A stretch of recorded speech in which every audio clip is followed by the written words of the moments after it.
Juste Prudent Soko, l'un des arguments avancés par les cadres du PCT qui les premiers ont abordé ce débat, je veux parler de Pierre Mabiala et Justin Koumba, c'est que c'est le peuple qui demande le changement de la Constitution.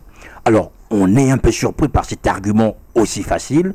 Est-ce que rassembler des gens dans une salle, leur donner des pancartes et leur demander de dire, ben voilà qu'on change la Constitution, cela est-il la volonté du peuple? Je vais vous répondre à cette question.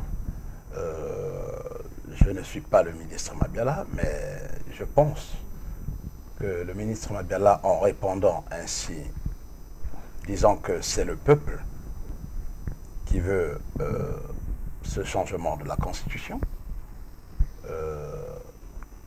c'est le fait que, je crois, il doit faire allusion à l'expression populaire. L'expression populaire à travers les comités de sages de l'ensemble des régions du Congo qui se sont exprimés sur ce sujet.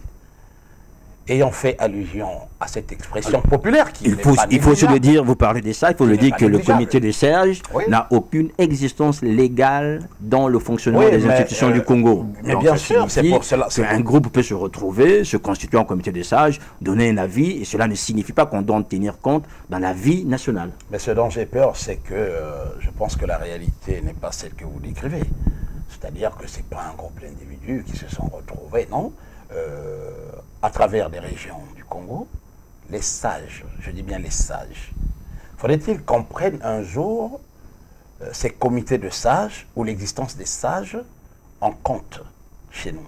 Alors, ça c'est un projet. Faudrait-il, ben bien sûr, faudrait-il qu'on le fasse, oui ou non? Est-ce que nous sommes dans on va peut-être l'intégrer? Justement, quand je dis il y a des raisons qui sont valables, qui constituent une motivation pour le changement de cette constitution, ça en fait partie. Faudrait-il dans notre société, qui n'est pas une société occidentale, faudrait-il qu'un jour que nous prenions en compte ce que disent et pensent les sages?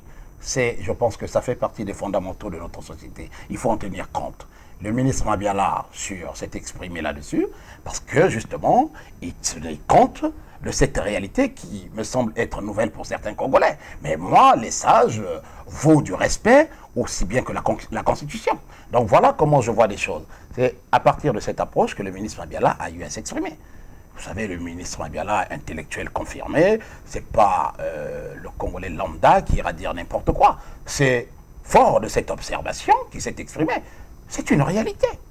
Intégrant cette réalité. Donc, voilà pourquoi je dis qu'il faut en tenir compte. Cette constitution vaut la peine d'être changée.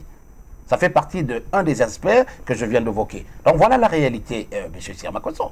Voilà. Cette réalité, on va la confronter à l'expression de M. Jean-Pierre Manukouba qui demande, voilà, désormais, il faut que cela reparte à la base. Que va faire la base concrètement? Parce que le PCT, les instances dirigeantes du PCT n'ont pas pu décider, peut-être pour des raisons que vous avez évoquées tout à l'heure, mais vous dites qu'il faut repartir à la base. Que vont faire? S'il vous plaît, avec tout le respect que j'ai pour vous, les instances dirigeantes du Parti congolais du travail ne souffrent d'aucune incapacité. Fiez-vous à son expérience depuis 1969 jusqu'à aujourd'hui. Donc on ne peut pas se permettre de concevoir que l'on puisse dire des choses de cette façon-là. Mais par contre, cela est-il une forme de démocratie? Interrogeons-nous. Pourquoi voulez-vous qu'on soit forcément dans une société dirigiste? Pour une fois, voilà, que vous apprenez par la voix de la télévision, le Parti congolais du travail, chez nous, cela fait partie de nos habitudes. Nous sommes un parti des masses, il ne faut pas l'oublier. Nous sommes un parti de masse. Est-ce que c'est une façon participative de croire encore à la base? Je pense que c'est une réalité. Mais là aussi, on ne va pas nous faire un procès. Oui, nous pensons que le Parti congolais du travail compte beaucoup sur la masse, sur les populations. Voilà pourquoi nous pensons qu'il est tout à fait noble que la vérité, la réalité viennent de là. Voilà pourquoi le camarade Kouba a bien signifié sur Télé Congo que ça passera par les fédérations, ensuite par les comités et les sections. Mais c'est l'ensemble, tous ces étages constituent l'organisation du Parti congolais du travail. Et d'ailleurs, ça ne s'arrête pas là. Il a même dit que la société civile puisse s'en imprégner. La société civile s'en est déjà imprégnée depuis quelque temps. Je veux dire, il y a que le PCT qui rentre maintenant. Mais tout le monde était déjà dans ce débat. C'est pas suffisant. La société civile, c'est pas n'importe quoi. C'est pas ce qu'on entend, mais ce qu'on voit. Hein? C'est pas ce qu'on entend sur les réseaux sociaux et ce qu'on voit. Maintenant, ce débat, certainement approfondi, avec une certaine forme d'intelligence, pour ne pas glisser le pied dans la politique. Voilà ce que moi je pense. Voilà. Alors, ce que je voudrais que vous me disiez ce soir, dans Choco, concrètement, ça va se passer comment? Est-ce que ça va être des débats? Est-ce que ce sera des meetings? Est-ce que ce sera, je ne sais pas, sous quelle forme en fait ça va se passer? Non, mais nous avons dit en interne. Nous avons dit qu'il faut s'emparer de ce débat. Bien sûr. Et dans ce débat, il faut imaginer des formes contradictoires. Ben, ça fait partie du jeu de la démocratie. Nous l'acceptons. Mais ça va se passer comment? Nous avons... Il y a les états-majors politiques. Nous, au Parti congolais du travail, nous avons dit ça passe par les fédérations, par les comités, et ensuite par les sections. Donc, les débats... donc là, c'est déjà lancé, en fait. Et vous, ici, au niveau de la Fédération de France, comment les choses vont se passer? Est-ce qu'il y a une actualité? Est-ce qu'il y a quelque chose qui est prévu d'ici là? Je ne voudrais pas mettre la charrue avant les bœufs, mais ce qui est vrai, s'il faut revenir vers vous pour en parler, nous le ferons, même une émission. Ce qui est vrai, c'est que nous nous sommes imprégnés de cette réalité du Parti congolais du travail. Nous participerons au débat démocratiquement et librement. Et donc le débat aura bien lieu. Alors, on va parler, jurisprudence co, de l'actualité ici de la Fédération France. Vous avez été installé depuis le mois de juin, si je me rappelle bien, ça devait être le 21 juin. Nous sommes aujourd'hui le 15 novembre. On n'a pas vu grand-chose. Il n'y a rien eu en termes d'action concrète pour qu'on vous voie, vous, en tant que nouveau bureau PCT France. Ce qu'il faut chercher à comprendre, c'est que comment fonctionnent les instances politiques et comment... C'est vrai, nous avons été élus depuis le 21-22 juin ici à Paris. Mais il faut savoir que toute action doit être orientée par une grande assemblée qui s'appelle... la session inaugurale. La session inaugurale. La session inaugurale ou le Conseil fédéral qui doit avoir lieu. Il faut que ce Conseil fédéral puisse avoir lieu pour que tout ce que nous aurions acté puisse avoir un sens. Car c'est ce même Conseil fédéral qui donnera son approbation sur tout ce qui a été acté. Donc voilà pourquoi nous attendons la faisabilité de ce Conseil fédéral pour pouvoir donner de l'orientation, mener de l'action au niveau de Paris, de l'Europe et un peu plus partout. Donc nous attendons, mais j'avoue que ça a pris un peu de retard, mais ce qui est vrai, je veux me justifier, oui. C'est que l'actualité politique sur le plan national a été tellement intense que tous nos dirigeants étaient prêts. D'ailleurs, que ce soit les partis de l'opposition, ceux qui ont participé au scrutin le savent. C'est-à-dire que sur le plan national, nous avons eu l'organisation des élections, la tenue des élections, les sénatoriales, tout ça, ainsi de suite. Ça a pris vraiment de temps. Mais, car ça ne sera tardé, je pense que d'ici là, sous peu, nous allons tenir notre Conseil fédéral qui nous permettra par la suite de mener nos actions correctement, le plus correctement possible. Très souvent, le PCT nous a habitués à attendre. Hein. Je veux dire que pour installer la Fédération France, ça fait aussi des années qu'on l'attendait. Finalement, ça a été fait il n'y a pas longtemps. Est-ce que cette session inaugurale va arriver en 2015, 2016? Est-ce que vous pensez qu'avant 2014, ça sera fait? Je souhaite que cette session inaugurale puisse avoir lieu le plus rapidement possible. Mais on a toujours cette problématique des calendriers qui sont un peu serrés, puisque là nous sommes, bon, certains vont boucler l'exercice 2014, hein, il ne nous reste plus que 2 mois. Mais j'espère que nos autorités auront assez du temps pour venir sur Paris courant novembre ou début décembre, pour pouvoir matérialiser cette session inaugurale qui va nous permettre ensuite de poursuivre le travail correctement en toute légalité. Alors, poursuivre le travail, on le veut bien, mais quand vous avez été installé, on a entendu le premier secrétaire du Parti Congolais du Travail, M. Ngolo, dire, mais voilà, désormais le parti va être présent sur le débat parisien. Or, jusque-là, on ne vous entend pas, on ne vous voit pas, alors que l'actualité politique ici à Paris est quand même assez importante. Est-ce que quelque part, vous attendez que cette session ait lieu pour que vous manifestez, ou bien, là, vous êtes prêt pour aller au combat, entre guillemets, s'il faut le dire? Non, non, non, non. Les politiques sont des personnes qui sont prêtes à tout moment. C'est un peu comme l'armée. L'absence sur le débat politique parisien, je dis non, parce que personnellement, j'ai pris part à des débats.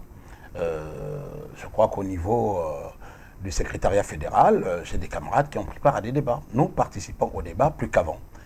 Mais cette session inaugurale sera la consécration, quelque chose d'officiel qui va nous permettre d'être visible et d'aller au combat directement. Donc nous l'attendons tous. Ça sera le fait marquant. Donc c'est un peu ça. Donc, nous sommes là, nous attendons cette session inaugurale. Et d'ailleurs, nous parlons, je crois que les autorités nous entendent et savent que Paris réclame désormais cette session inaugurale. Monsieur le Premier secrétaire, si vous nous entendez. Voilà, juste dans ce qu'on va arriver à la fin de cet entretien. Nous avons abordé tous les sujets. On va rester rapidement pour revenir au PCT, parce que le PCT, c'est le parti au gouvernement, c'est le parti aujourd'hui sur qui on peut tirer facilement, parce que c'est le parti aux affaires. Le débat interne, on a parlé de tous les sujets, mais est-ce que certains cadres du PCT ont évoqué, par exemple, l'idée des primaires? Est-ce que vous pensez que c'est quelque chose qui peut faire l'objet de discussion, ou bien pour l'instant c'est un sujet tabou? Vous l'avez lu quelque part, cette idée des primaires? Oui. Moi, je n'ai pas référence à cela, mais car cela le tienne, si vous me posez la question en tant qu'individu, je vous dis que je ne le suis pas pour les primaires. Je ne suis pas pour les primaires. Je pense que les primaires font partie d'une culture qui soit une culture occidentalisée. Donc, chez nous, vous savez, nous descendants des chefferies, les Africains ont besoin. C'est la fameuse démocratie africaine du Nord-Péa, c'est ça? Besoin d'un homme qui donne les orientations, qui donne des consignes, qui donne cela. Ça fait partie de la réalité africaine. Mais ne vous éloignez pas trop de cette réalité, c'est notre réalité. Nous devons l'habiter. Je ne vois pas pourquoi on va organiser. Mais les primaires, parfois, sont l'expression d'une agitation, parfois incommensurable, et de fois qu'on n'arrive pas à maîtriser. On a vu ce qu'ont donné certaines primaires ailleurs. Donc voilà pourquoi je dis non, ce n'est pas un exemple sur lequel je devrais, moi, personnellement, me focaliser. Je dis non, je suis loin des primaires. Vous êtes loin des primaires, mais vous êtes proche d'une actualité, puisqu'elle s'est passée ici à Paris. Mathias Ndion, pour revenir quant à lui, puisqu'aujourd'hui, il est vu comme le leader de l'opposition congolaise, tel qu'il se le réclame aussi lui-même, a organisé hier à Paris, hier donc le 14 novembre, une rencontre avec 8 leaders de l'opposition issus de 8 pays différents, parmi lesquels donc la RDC, vous avez le Burundi, vous avez le Gabon, le Sénégal, Bénin, Guinée équatoriale. Quel commentaire en faites-vous? Non, mais je pense que Mathias Ndion a toutes ses raisons de faire la cour à ces personnes qui sont de l'opposition africaine. Mathias Ndion est délaissé par le Congo et les Congolais, donc je suis désagréablement surpris d'apprendre ici sur votre plateau que Mathias Ndion serait le leader de l'opposition congolaise. Ah ben, c'est pas nous qui le disons, mais enfin, tel qu'il s'est positionné hier, c'est la lecture qu'on peut en faire. Je viens de Brazzaville, où j'ai purement et simplement constaté que cette personne qui dit qu'on l'interdit de sortir du Congo, mais qui sort, qui vient tenir ses déclarations ici en Europe, qui reprend le visa ensuite, qui rentre au Congo, qui pavane, qui dit tout au nom du pouvoir. Ce monsieur n'a jamais été interpellé, arrêté à propos. Donc il est libre. Mais pour revenir à votre question qui me paraît essentielle et importante, je pense que ce monsieur qui fait tristement sa politique, qui propose rien aux Congolais, qui a les agissements politiques à la taille des chaussettes, a raison d'aller chercher le réconfort ailleurs, chercher la solidarité. Il est tellement seul. C'est tout à fait normal. Un homme seul, désespéré, que devrait-il faire? C'est tout à fait normal qu'il aille chercher en RDC et ailleurs. Ce monsieur se fatigue par lui tout seul. et il finira la course. On lui avait dit que c'était pas le 100 mètres, ce qu'on était en train de faire. Et non, c'est une course de fond. C'est tellement lent. Il faut être nos frères de l'Afrique, il faut faire partie de la liste de nos frères de l'Afrique de l'Ouest pour courir. Et maintenant, on sent qu'il est très essoufflé. Mais le plus important pour nous, Fédération France, sur la place de Paris, c'est d'inverser le rôle. C'est de faire en sorte que nous imprimons le rythme et que l'opposition puisse courir après nous. Me semble-t-il, c'est ce qui est en train de se passer. Donc, Mathias Dion, je pense qu'il n'a rien à vendre. Il sait qu'il n'est pas populaire sur le plan national. Il sait que les Congolais ne souhaitent pas sa présence à la magistrature suprême. Ce monsieur devrait faire peut-être autre chose que la politique. Je pense, si j'étais un de ses conseillers, je le ferais volontiers. On va rester sur ces derniers mots, juste Prudent Soko. Juste un dernier avis, si vous me permettez. Aujourd'hui, quand on fait la lecture du contexte international, notamment ce qui s'est passé au Burkina Faso, certains estiment qu'on ne peut pas réserver au président Denis Sassou Nguesso une telle sortie et qu'il a besoin d'aller en toute dignité. Est-ce que vous partagez ce point de vue? C'est un point de vue qui me paraît, me semble-t-il, ambigu. Pourquoi parce que simplement... Oui, mais non, mais allez-y. C'est ma réalité. Ma question m'est posée. C'est pas aux Congolais ou à ceux qui se sont exprimés. Je pense que nous ne sommes pas dans un cas de figure où il faut rechercher une sortie à qui que ce soit. Nous nous situons, nos partis congolais du travail, au niveau du débat. Il faut que débat puisse y avoir lieu. Nous débattons. Nous sommes dans le débat. Nous ne sommes pas pour les aménagements de ceci et cela. Cela n'engage que ceux qui ont parlé à vos micros et ceux qui le disent. Nous nous situons au niveau du débat national. La nation doit s'imprégner de ce débat sur la Constitution pour s'exprimer. Personne ne peut l'interdire. Voyez-vous? Donc je pense que je ne vois pas des choses sur ce feeling-là et je suis inquiet de voir que certains pensent plus vite qu'il ne le faut. Et j'ai bien peur qu'ils puissent avoir tort à la fin de la course. Jean-Pierre Manoukou Kouba a parlé de consensus, qu'on a besoin de rechercher un consensus et que le débat actuellement engagé doit amener vers un consensus. Un consensus, le terme n'est pas ambigu, il est bien clair, ça veut dire qu'il faut rassembler sans doute autour d'une table l'ensemble des Congolais, quelle que soit leur position. Aujourd'hui, est-ce que vous pensez que cette démarche conviendrait à certaines parties de l'opposition congolaise ou bien faut-il intégrer toutes les composantes de cette opposition qui aujourd'hui est disparate? Mais la recherche du consensus en permanence en démocratie, c'est un acte fondamentalement démocratique. Je ne vois pas quelqu'un qui s'érigera contre ce procédé. Jean-Pierre Manoukou Kouba a tout à fait raison. Oui, il nous faut un consensus sur le plan national.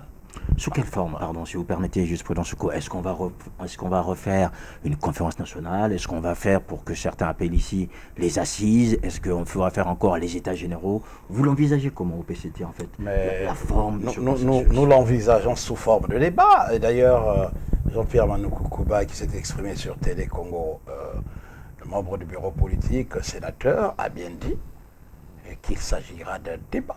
Un débat au niveau de tous les étages de la société congolaise. Donc il n'y a pas à mettre en place des instances transitoires ou un peu comme ce qu'on a vu à la conférence nationale. Le Congo n'est pas en état de crise pour essayer de le saccader de la sorte. Je pense que nous n'avions pas de crise. Denis Sassou Nguesso a bien un mandat qui va jusqu'en 2016. Mais vous semblez l'oublier.